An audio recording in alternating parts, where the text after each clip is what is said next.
je reviendrai sur les essences qui ont été mises en place, mais l'objectif ici c'était vraiment fourrager et à la fois on le voit bien, on est pris au vent. Donc l'idée c'est de faire aussi un brise-vent à la fois pour la partie fauche, pour la partie pâture des chèvres.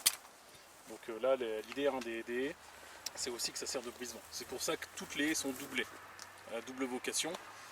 On a doublé les haies pour densifier la haie aussi avec plusieurs strates. Donc on a les arbres de Auger, les arbustes et les arbres ruisseaux.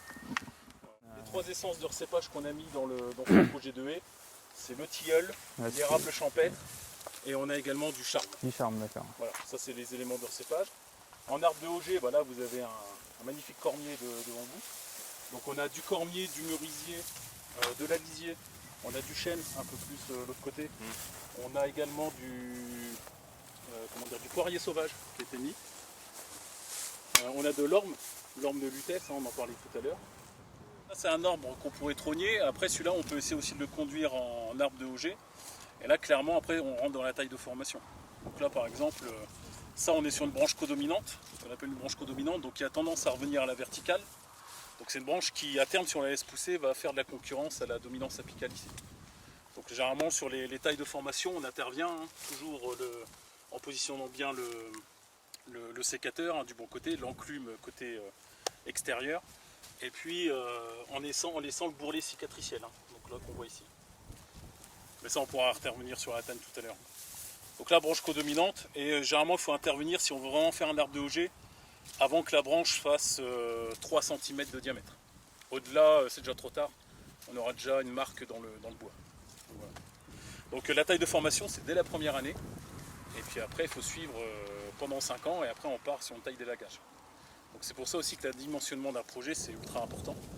Donc là c'est déjà un gros projet de haies, là plus de 2500 mètres de haies, on est déjà sur des gros projets.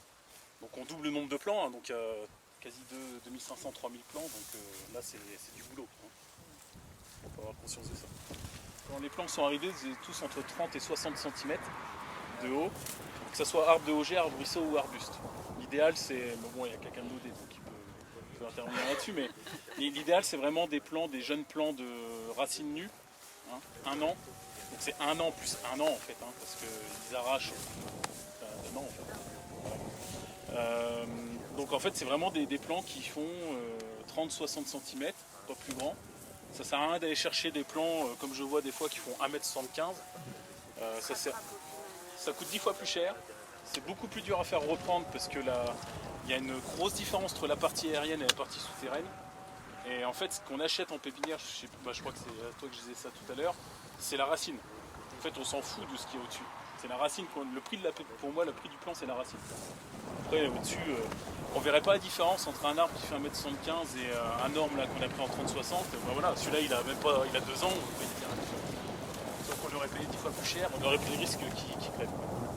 Donc vraiment des plants racines nues idéalement, avec une période de plantation à respecter. Donc là c'est de novembre à mars, sachant que moi de plus en plus avec les printemps secs qu'on a, j'arrête fin février. Voilà.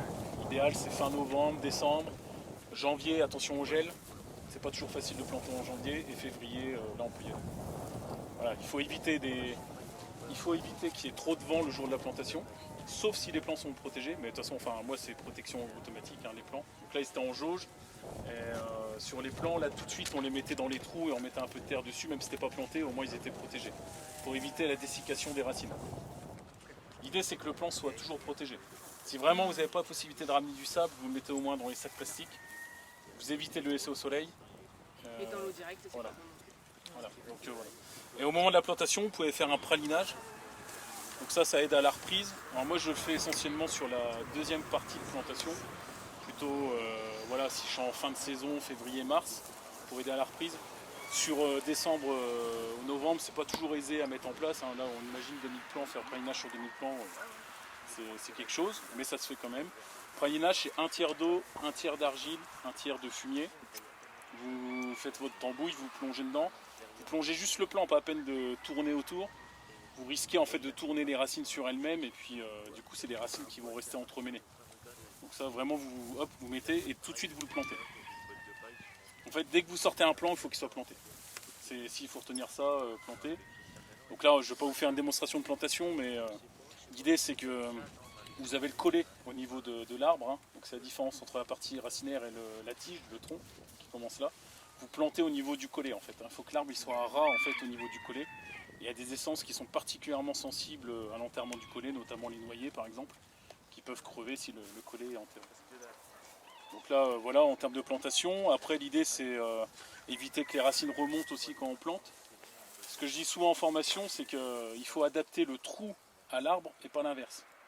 C'est-à-dire qu'il faut mieux remettre 2 coups de bêche en plus pour adapter plutôt que de raccourcir toutes les racines pour que ça vous évite un coup de bêche supplémentaire. Donc c'est vraiment important ça. Si on plante qu'une fois, c'est toujours pareil. Et une fois que vous avez mis le plant, vous le mettez au milieu, vous le tenez droit. Racine fine au début pour vraiment faire le contact avec la terre.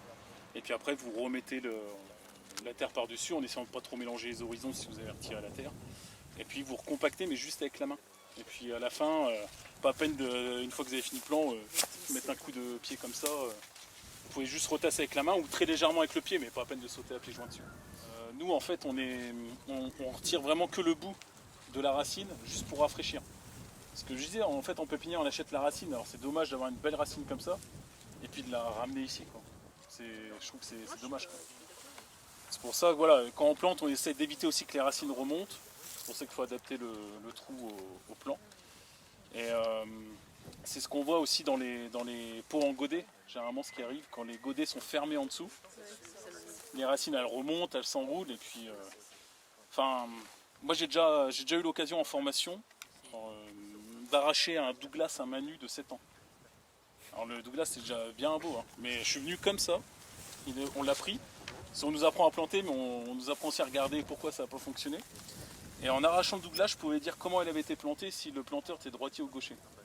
Et en fait, ce qui s'est passé, la plantation dans un sol très argileux, pioche, c'est pas des potées à la bêche, là, c'était pioche. Coup de pioche comme ça, le Douglas mis, coup de pied comme ça.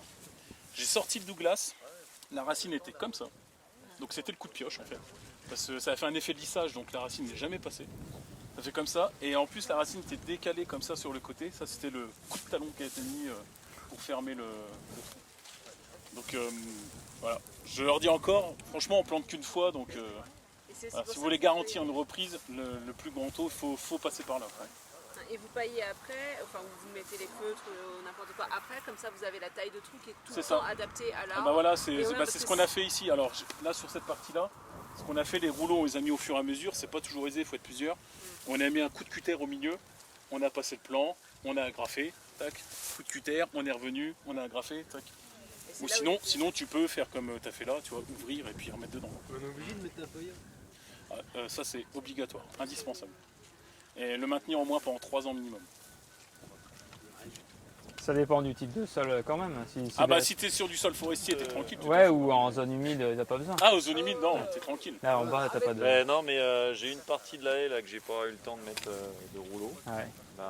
On peut aller voir si tu veux la différence de comment de. Alors quoi comme employage? Ça c'est du feutre végétal, ça doit être de Autrement, la. qu'est-ce qui est conseillé? Parce que là du feutre. Il y en a différents. Hein. Après, bon, c'est vrai que nous on est parti sur le feutre végétal biodégradable. L'idéal c'est le BRF. C'est vraiment l'idéal de l'idéal. On dit que tu peux planter du bois dans du bois. Donc c'est du bois raméal fragmenté, donc c'est des jeunes rameaux de moins de 7 cm qui sont broyés. C'est frais. L'idéal c'est même un BRF qui vient d'être broyé et qui est amené tout de suite sur la plantation. Mais tu en mets plusieurs fois, t'en mets une fois la plantation. Une fois. Alors si tu peux la mettre avant, c'est encore mieux, parce que du coup ça va déjà ramener du carbone dans le sol, champignons vont commencer à s'activer et tout. Tu fais tes trous après? En fait tu récartes dans le. Alors tu as fait le travail du sol avant, tu mets ton BRF et puis après tu viens récarter dans le BRF, tu fais ta potée, hop tu remets, puis tu remets le BRF par-dessus. Ça c'est l'idéal. Après le souci c'est qu'il faut des quantités astronomiques et moi j'ai déjà du mal à trouver du BRF pour la partie jardin. Alors l'idéal de l'idéal, hein, je vous dis vraiment l'optimum, hein, c'est ce qui se fait vraiment au top, c'est 10 mètres cubes de BRF pour 100 mètres de haie. Donc 100 mètres de haie, 10 mètres cubes de BRF, vous mettez du BRF sur 1 mètre de large et 10 cm d'épaisseur. Et là vous êtes tranquille pendant 4 ans. Je peux vraiment vous affirmer que les plantations comme ça, Alors moi j'en ai vu en Champagne là. On aura dans quelques années facile des pour BRF les parce futurs projets de plantation. qu'ils vont chercher le BRF sur les anciennes, enfin sur les zones militaires. Et quand on a un broyeur, c'est bon? Ah bah si t'as un broyeur, tu sais de quoi, vas-y. Mais il faut que du feuillu. Ben idéalement ouais c'est quand même mieux le feuillu, c'est un mélange tu vois enfin, l'idéal du BRF c'est de la bruyère, du buis, un peu de feuillu, des choses comme ça. Mais si t'as du feuillu ça marche très bien. Il faut juste faire attention de ne pas mettre des plaquettes. C'est pas de la plaquette forestière. Ça se dégrade pas et puis là tu ramènes beaucoup trop de carbone. Mais idéal BRF. Ça maintient l'humidité et c'est un activateur de sol. Donc c'est lui qui crée l'humus de toute façon. C'est la ligne qui va créer le sol.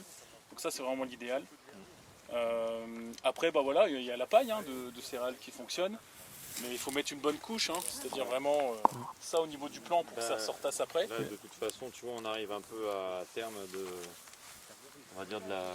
Oui, bah voilà, tu vois, au bout d'un an et demi, là, ça commence à... Sachant qu'en plus, ils ont été écartés ici, donc forcément, ça passe pas. Cet hiver, moi, je vais devoir mettre...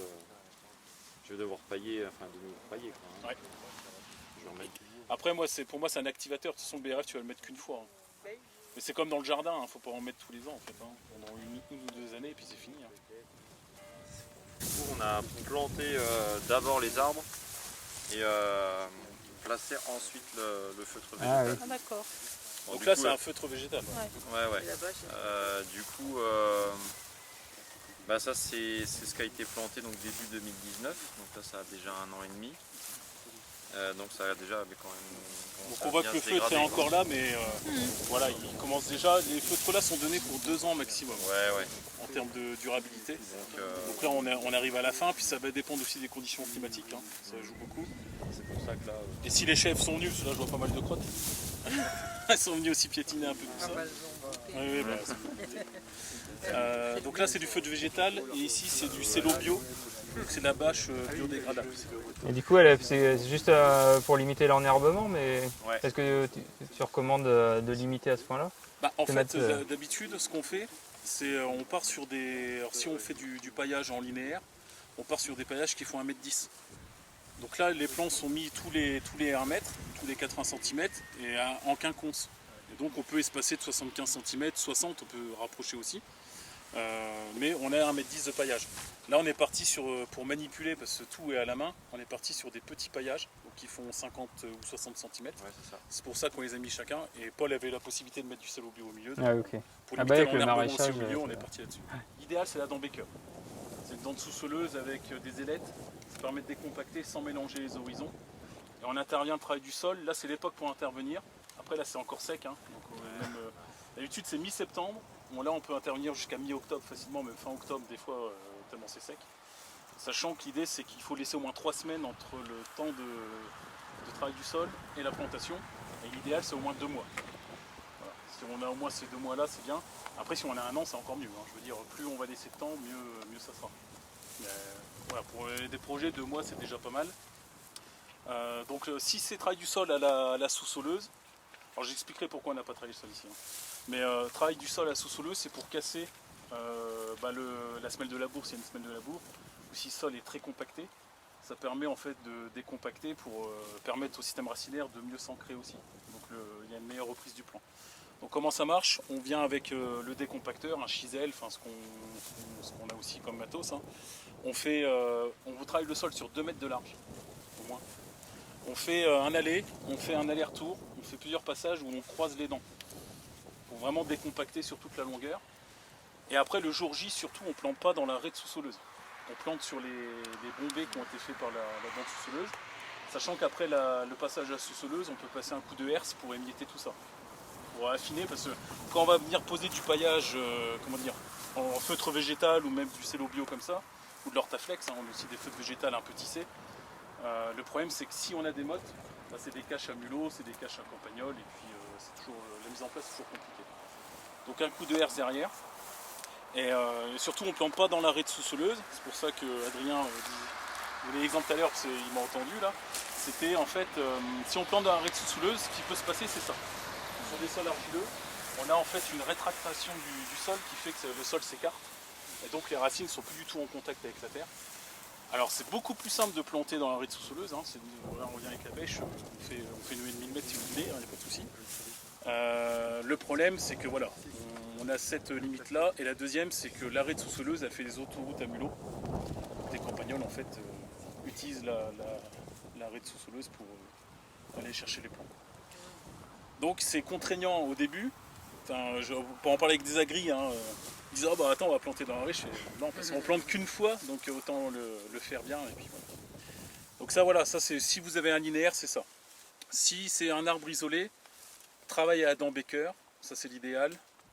Donc il y a plein de prestataires qui font ça, et pépiniéristes aussi. On est autour de 2,50 € le travail du sol. Il faut compter 2,50 € le trou. Et on travaille le sol sur 1 m3. Donc là vraiment, en fait on travaille le sol sur 1 m3 pour un plant qui fera lui 30 à 60 cm quand on viendra le planter. Et là on met toutes les conditions de réussite en place, sachant qu'on paille derrière. Si vous n'avez pas ça, en fonction de votre matériel, il y a d'autres possibilités. En fonction du sol aussi, hein, parce que des fois, sol argilo-calcaire très superficiel, des fois c'est dur de descendre aussi avec la sous-soleuse. Des fois on descend en 60, ça descend bien, puis des fois à 25 on est déjà limité.